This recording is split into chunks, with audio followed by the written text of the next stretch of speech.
안녕하세요. 네오젠과학 전문학원에서 중3 과학을 담당하고 있는 김원주 강사입니다. 2024년 1학기 중간고사 풍동 중3 내신 분석 리포트 한번 해보도록 하겠습니다. 일단 전체적인 총평을 보면 중간 정도 난이도, 좀 중상 정도 난이도의 시험이라고 보시면 될 것 같고요. 기본적으로 개념 암기하고 정확한 계산이 요구되는 시험이었다라고 생각이 듭니다.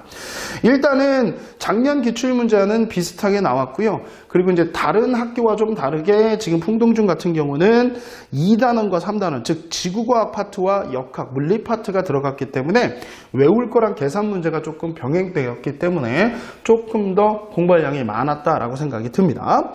자, 그리고 2단원 지구과학 파트는 약간 좀 어려웠고, 그 다음에 3단원의 물리 파트 문제들은 상대적으로 대체적으로 좀 쉽게 나왔다라고 생각이 좀 듭니다. 그럼 전체적으로 문제를 좀 분석을 해보면, 일단 첫 페이지에 나와 있는 것들은 우리가 많이 봐왔던 거니까 조금 기본적으로 풀 수 있었겠지만 4번 문제 같은 경우 자료 해석하는 것들은 보기가 조금 까다로울 수 있었기 때문에 우리가 배웠던 내용들을 적용해서 그 그래프를 해석해서 문제를 푸는 겁니다.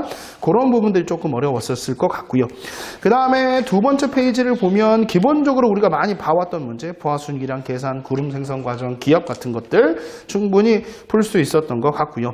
그 다음에 13번 문제 정도 같은 경우가 우리나라 여름철, 겨울철에 일기도를 주고 특징 비교하는 거, 그림이 조금 여러분들이 생소하실 수도 있지만 교과서 그림이나 문제를 풀 때 많이 풀어봤기 때문에 충분히 할 수 있었을 것 같습니다. 그건 뭐 어려운 거 아닌 것 같고요.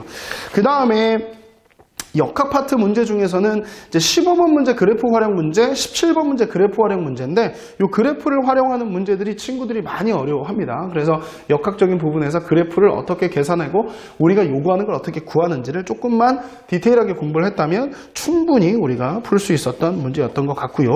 그리고 기본적으로 일과 에너지 파트는 그렇게 어렵진 않았지만 제가 봤을 때는 25번 문제, 거기 지금 문제 자체가 운동 에너지 변화량을 구하라고 했거든요. 그러니까 친구들이 당황할 수가 있죠. 그러니까 역학적 에너지 보존을 이용해서 위치 에너지와 운동 에너지의 총합은 항상 같다. 그 내용을 응용하는 건데 이런 부분들을 좀 실험을 통해서 문제가 나왔기 때문에 조금은 당황했을 수도 있지만 우리가 원래 풀었던 이런 비슷한 문제들을 좀 꼼꼼히 풀었다면 충분히 다 풀 수 있었던 문제였던 것 같아요.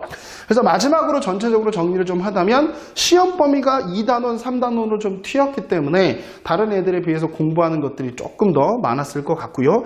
그리고 계산 문제가 생각보다는 어렵게 출제되진 않았고, 그리고 지구과학 파트 문제가 조금 더 어렵게 나왔기 때문에 이런 부분들을 조금 더 유념하면서 문제를 조금 더 지엽적이고 뭐 개념 위주로 많이 나와 있는 이런 부분들을 집중적으로 좀 풀었어야 될 것 같습니다. 2024학년도 1학기 중간고사 풍동 중3 내신 분석 리포트 여기서 마치도록 하겠습니다. 감사합니다.